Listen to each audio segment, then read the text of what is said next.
तब भगवान ने कहा देखो नारी को कभी अपने पति का त्याग नहीं करना चाहिए, पति कैसा भी हो। पद्म पुराण की एक घटना भगवान ने सुनाई, सुनो। एक स्त्री थी, उस स्त्री का विवाह हुआ, पति बहुत सुंदर था, विवाह हुआ।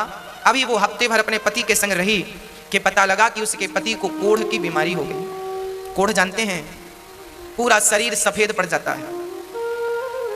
दो प्रकार का कोढ़ होता है, एक कोढ़ वो जो शरीर को सफेद कर देता है, एक कोढ़ वो होता है जो पूरे शरीर में चमड़ी को गला गला करके गिराता है और मावाद बन जाती है, पूरे शरीर में दुर्गंध निकलती है पूरे शरीर से। एक पत्नी थी, शादी के अभी केवल 1 सप्ताह हुए थे, खबर लगी कि पति को कोढ़ की बीमारी है, पूरा शरीर अब कोढ़ की गिरफ्त में आने लगा है, पूरे शरीर से दुर्गंध निकलती है, मावाद बहने लगी, कोई देखे तो उसे घिन आती है, ऐसा शरीर उसके पति का हो गया। पर धन्य थी वो स्त्री कि अपने पति की ऐसे शरीर ऐसी दुर्गति होने पर भी वो अपने पति से प्रेम करती और अपने पति की सेवा करके अपना पत्नी धर्म निभाती। वो स्त्री अपने पति की सेवा करती, कपड़े से शरीर को पोंछती और पति का बहुत ख्याल रखती। कोई और स्त्री होती शायद तो इस अवस्था में, शादी के अभी 1 सप्ताह हुए थे, इतने जल्दी कौन किसे स्वीकार करता है? पर उस नारी ने अपने अंदर के पतिव्रता को मरने नहीं दिया और उसने पति की सेवा की। बहुत लंबा समय बीत गया, शादी के 15 साल बीत गए। 15 वर्ष बाद उसका पति बाहर बैठा, ठंडियों का समय था, धूप में बैठा था। सोचो वो नारी अपने मायके नहीं जाती इसलिए कि मैं चली जाऊंगी तो इनकी सेवा कौन करेगा। ना तो भाई सेवा करता है, ना परिवार में कोई आगे बढ़ता है, पत्नी करे तो करे, नहीं तो वो मर जाए। धन्य थी वो नारी जो पति की सेवा करती। एक दिन पति सर्दियों के दिन बाहर आंगन पर बैठा था, तभी उस नगर की एक सुंदर वैश्या वहां से गुजरती है। राजा के घर नाचने जाती थी वैश्या।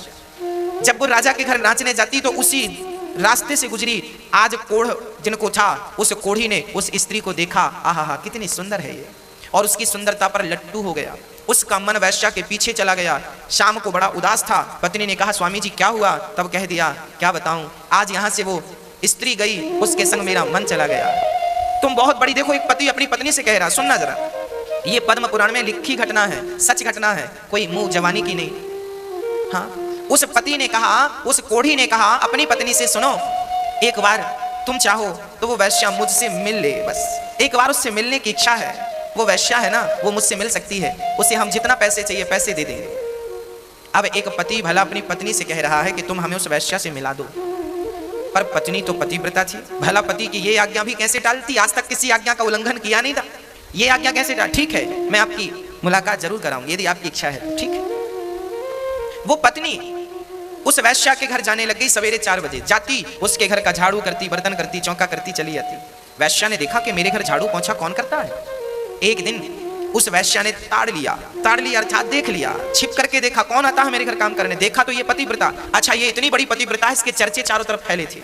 लोग जानते थे कि फलाने की पत्नी बड़ी पतिव्रता है, पति को कोढ़ है, फिर भी वो सेवा करती है, घृणा नहीं करती, नफरत नहीं करती, उसे घिन नहीं आती। वैश्या चरणों में गिर पड़ी, देवी तुम इतनी बड़ी पतिव्रता हो, मेरे घर झाड़ू लगाओगी, पोंछा करोगी, तो मैं तो वैसे ही वैश्या हूँ, मुझे नर्क में भी शायद जगह ना मिले, तुम इतनी बड़ी पतिव्रता मेरे घर झाड़ू क्यों लगा रही हो, बताइए। तब वैश्या से कहा पतिव्रता स्त्री ने, देखो देवी मेरे पति का मन तुम पे आ गया है, तुम मेरे पति को एक बार मिल लो और उनकी इच्छाओं को पूरा कर दो। जब इस प्रकार का निवेदन एक पतिव्रता नारी ने उस वैश्या से किया, वैश्या को पता था कि इसके पति को कोढ़ का रोग है, शरीर से दुर्गंध निकलती है, परंतु आप कह रही हो तो ठीक है, कल शाम के समय, कल रात्रि के समय आप अपने पति को मेरे घर ले आना, मैं उनसे जरूर मिलूंगी, भेंट करूंगी, ठीक है। अब ये पतिव्रता नारी अपने पति को ये समाचार सुनाती है कि वो आपको कल मिलेंगी। अब तो ये पति बड़ा प्रसन्न हो गया। दूसरा दिन हुआ, शाम हुई, चलने का इंतजार। अच्छा, ये कोढ़ी था, ज्यादा दूर चल नहीं सकता था, शरीर जर्जर था। हाँ, शरीर बीमार था ना, शरीर जर्जर था, शरीर तो जर्जर था पर मन चंगा था।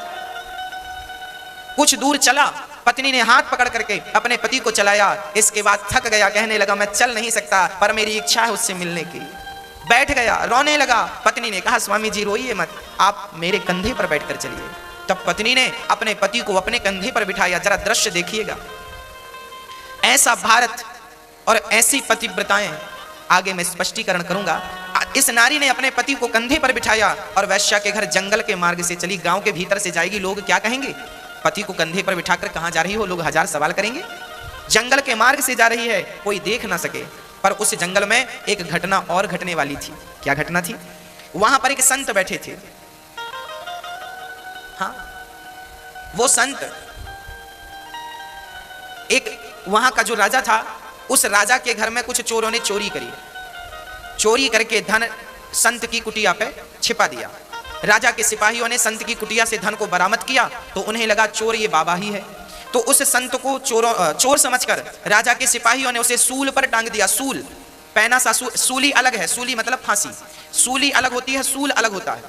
सूली, सूल पर एक पैना सा सूल कांटे की तरह जमीन पर गाड़ा और उसे उस सूल पर बिठा दिया। वो बाबा जी के शरीर में सूल चुभता हुआ नीचे से लेकर ऊपर सिर पे निकल गया। पर संत असली थे, समाधि असली थी, सूल उनका कुछ बिगाड़ ना सका। सिपाही राजा के वहां से भागे। बाबा जी रात्रि हो गई, सूल पर लटके रहे। अब ये पतिव्रता नारी अपने पति को कंधे पर बिठाकर जब ले गई तो इसे रास्ते में दिखाई ना पड़ा, अंधेरी रात थी। तो इस नारी के कंधे पर जो पति बैठे थे, पति का सिर बाबा जी के पांव से टकरा गया, क्योंकि बाबा जी